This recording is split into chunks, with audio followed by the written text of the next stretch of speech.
Alhamas kongo bitare bya betantire kwaka nibija kumaraho umwirimo gutwire gutekera musheke omutawuni ya Kamwenje. Nitwara mugisha ogo kukwasa project egiye bitara abanyakamwenje town council itu niye bitara 10 mwenje manyisa nguma badakatunjire ni mwenje zagumiza mu nshaka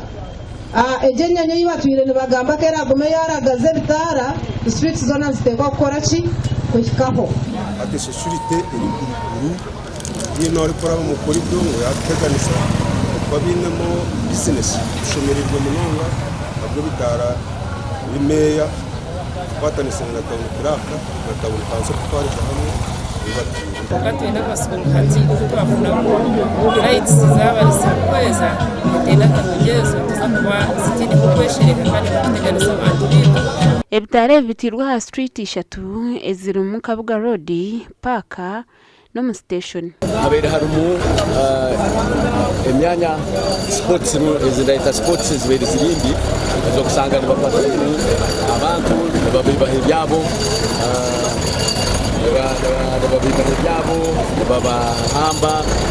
ebitare bitwasireka mu bitara 20 hapo sisi